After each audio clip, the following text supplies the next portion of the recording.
Buto ng papaya. Para sa mga may problema sa bato, uminom po kayo ng 1 kutsara ng buto ng papaya gabi-gabi. Pagkat ito po ay mabisang lunas sa mga may problema sa bato. Sa mga may problema sa kidney problem. Punin nyo lang po yan.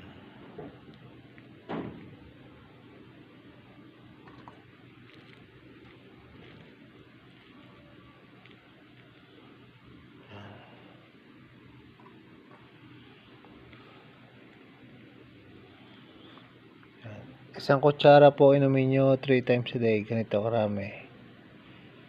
Yung mga may problema po sa bato o may mga UTI, mabuti pong uminom nito araw-araw. Para hindi na kayo ma-hospital. Ayan po. Buto ng papaya.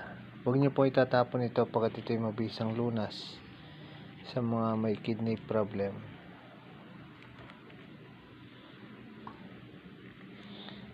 Kahit sa mga may problema sa atay, mabuti rin po ito.